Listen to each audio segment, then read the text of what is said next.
Hello everyone, কেমন আছো তোমরা সবাই? তা আমার মিনি ব্লগে তোমাদের সবাইকে আবার স্বাগত জানাই। আজ শ্রাবণ মাসের প্রথম সোমবার।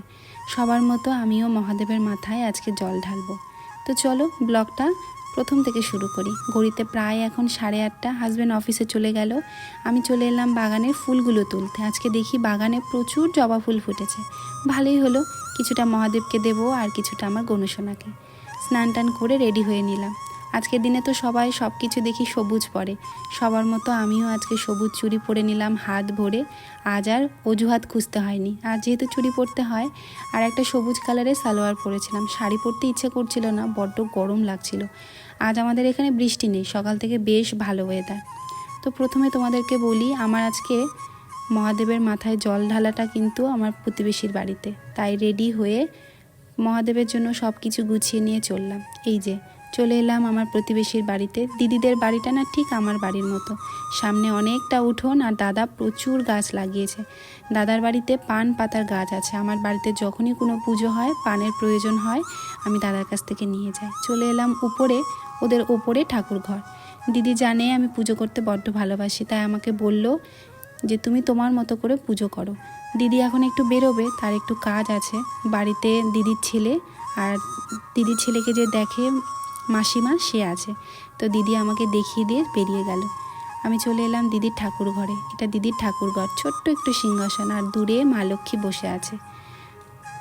আমার এই বছর মহাদেবের পুজোটা একদম সিম্পলভাবে হচ্ছে, কারণ আমার দাদু শ্বশুর যেহেতু মারা গেছে, এক বছর কোনো নিয়মকানুন করতে পারবো না, কিন্তু ওই নিত্য প্রয়োজনীয় পুজোটা যেহেতু করতে পারবো, তাই আমি প্রতিবেশী দিদির বাড়িতে গিয়ে মহাদেবের মাথায় জল ঢেলে আজকে সোমবারটা পালন করলাম। দিদি সকালে পুজো করেছিল, আমি এসে আরেকবার পুজো করে আমার সোমবারটা পালন করলাম। হর হর মহাদেব পুজো খুব ভালোভাবে করলাম। মহাদেব যেন আমাদের সবাইকে ভালো রাখে। চলো এবার বাড়ি ফিরতে হবে। ও মা, ফুলগুলো কি সুন্দর না! এই ফুলগুলো না বড্ড ভালো লাগে। দিদিদের বাড়ির গেটের সামনে ওরা গাছটা লাগিয়েছে। বাড়ি ফিরিয়ে গনুসোনার পুজো করলাম, তারপর একটা ফল খেয়েছিলাম। তোমাদের মনে আছে গত বছর আমি শ্রাবণ মাসের দিনগুলো সেই দূরের মন্দিরটায় গিয়ে পালন করেছিলাম। এবার শিবরাত্রিটাও তো সেখানেই পালন করেছিলাম। তোমরা ওই মন্দিরটা দেখে বড্ড ভালোবাসা দিয়েছিলে, তোমরাও আমার মতো ওই মন্দিরটা পছন্দ করেছিলে।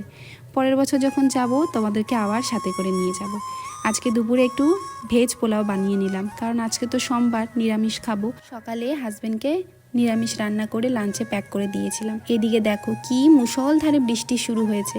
ভাগ্যিস সকাল থেকে বৃষ্টিটা হয়নি, নইলে ভিজে ভিজে গিয়ে মহাদেবের মাথায় জল ঢেলে আসতে হতো। এখন তো শ্রাবণ মাস, বৃষ্টি তো হবেই। গল্প করতে করতে পোলাও আমার রেডি। আমি এখানে খেতে বসে পড়লাম, ওদিকে ননদকেও দিয়ে দিয়েছি। তোমাদের সোমবারের দিনটা কেমন কাটলো অবশ্যই কমেন্টে জানিও। তো চলো ভিডিওটা তাহলে এখানেই শেষ করছি। তোমরা সবাই ভালো থেকো, দেখা হবে পরের ব্লগে।